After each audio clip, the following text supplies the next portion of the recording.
تو جب آپ علیہ الصلوۃ والسلام اس وقت ابھی تشریف نہیں لائے تھے تو مدینے میں 5 بڑے قبیلے رہتے تھے. ان میں سے 3 یہودیوں کے تھے اور 2 یمن سے آئے ہوئے لوگ تھے. جو یمن سے 2 قبیلے آئے تھے ان میں سے ایک کا نام تھا خزرج، دوسرے کا نام تھا اوس. اوس اور خزرج یہ دونوں بڑے قبیلے تھے مدینۃ الرسول میں. اور یہودیوں کے 3 بڑے قبیلے تھے.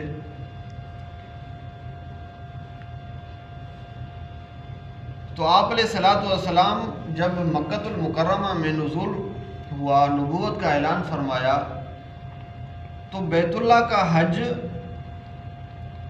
آپ علیہ الصلوۃ والسلام سے پہلے بھی ہوتا تھا. لوگ آتے تھے، دور دور علاقوں سے آتے تھے بیت اللہ کی طرف اور حج کر کے چلے جاتے تھے. چونکہ اس وقت یہودیوں نے ان اوس اور خزرج والوں سے کہا تھا کہ آخری نبی آئیں گے، مکے میں ان کا ظہور ہوگا، مکے میں پیدا ہوں گے اور یہاں یثرب میں وہ ہجرت کریں گے.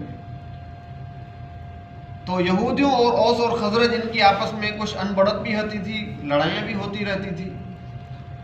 تو ان یہودیوں نے ان دونوں قبیلوں کو کہا کہ جب آخری نبی آئیں گے تو ہم ان کے ساتھ مل کر، اس کے ساتھ بڑی فوج ہوگی، ہم ان کے ساتھ مل جائیں گے، پھر تمہارے ساتھ مقابلہ کریں گے، لڑیں گے.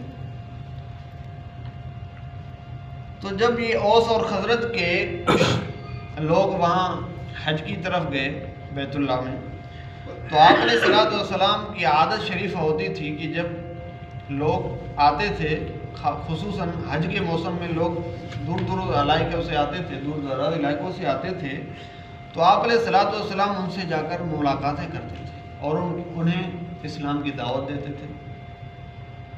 پھر جس کے مقدر میں اللہ نے ہدایت لکھی ہوتی وہ آتے اور آپ علیہ الصلوۃ والسلام کی تعلیمات کو اپناتے اور مسلمان ہو جاتے، اور جن کے مقدر میں ہدایت نہیں ہوتی وہ چلے جاتے. تو چنانچہ وہ اوس اور خزرج کے لوگ بھی مدینے میں آئے تھے. آپ علیہ الصلوۃ والسلام نے انہیں دعوت دی، وہ مسلمان ہو کر چلے گئے. اور آپ علیہ الصلوۃ والسلام کو دعوت دی کہ آپ ہمارے علاقے میں تشریف لائیں، آپ کو وہاں ہم ہر قسم کی سہولت دیں گے اور آپ کا مکمل ساتھ دیں گے. تو آپ علیہ الصلوۃ والسلام وقت کے حساب سے جب صحابہ کرام کا مجمع بڑھتا گیا، کفار کی مظالم اور ان کی سختیاں بڑھتی گئیں، تو آپ علیہ الصلوۃ والسلام نے اپنے شاگردوں کو ہجرت کرنے کا حکم دیا. پہلی ہجرت صحابہ کرام نے حبشہ کی طرف کی. دوسری ہجرت جو جب آپ علیہ الصلوۃ والسلام نے اپنے صحابہ کو حکم فرمایا وہ مدینۃ الرسول مانے مدینہ منورہ کے اندر ہجرت کا حکم دیا. پھر آہستہ آہستہ تمام صحابہ آ گئے. پھر آخر میں آپ علیہ الصلوۃ والسلام بھی مدینہ میں تشریف لائے. تو وہاں پر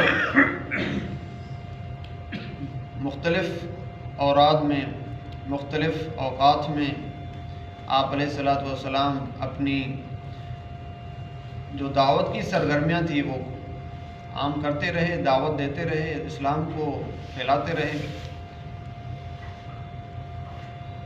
تو آپ علیہ الصلوۃ والسلام اس وقت جب آپ علیہ الصلوۃ والسلام مدینے میں تشریف لائے تو کفار نے اپنی ظلم، اپنی سختیاں، اپنی ہٹ درمی چھوڑی نہیں، بلکہ آپ علیہ الصلوۃ والسلام کے ساتھ وہاں پر بھی لڑنے کے لیے آئے. چنانچہ سب سے پہلی جنگ جو ہوئی وہ جنگ بدر ہوئی، پھر جنگ احد ہوئی، پھر ایسے مختلف اوقات میں جنگیں ہوتی رہیں. تو یہودی کہتے تھے کہ ہم جو ہے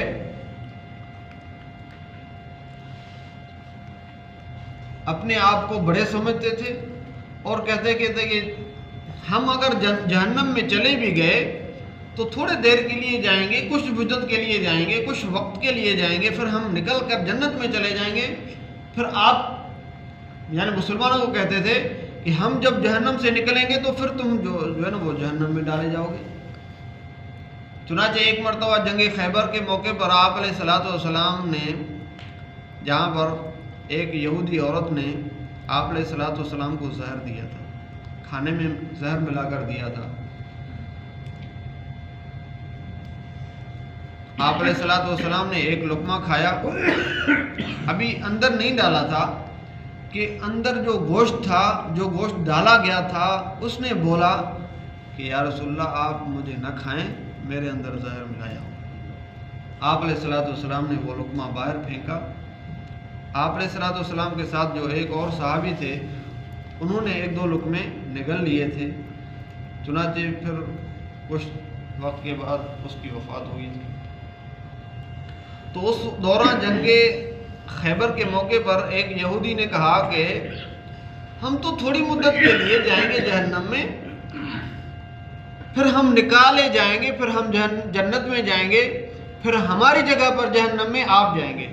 تو رسول اللہ صلی اللہ علیہ وسلم نے فرمایا کہ اللہ کے بنا، تم اگر کفر کی حالت میں مرے تو ہمیشہ ہمیشہ جہنم میں جلو گے، اور جو مسلمان ہوگا، اسلام لائے گا، آپ علیہ الصلوۃ والسلام نے فرمایا کہ جو میری تعلیمات کو اپنائے گا، اللہ تعالیٰ کے احکامات کو قبول کرے گا، اللہ کی وحدانیت کا اقرار کرے گا، اللہ کے ساتھ کسی کو شریک نہیں کرے گا، اور میری اتباع کرے گا، تو اللہ تبارک و تعالیٰ اسے جہنم میں نہیں ڈالیں گے، بلکہ وہ جنت میں جائیں گے اور ہمیشہ جنت میں رہیں گے۔ انہی تذکرے کو آج ان آیات میں اللہ تبارک و تعالیٰ نے فرمایا، اولا یعلمون ان اللہ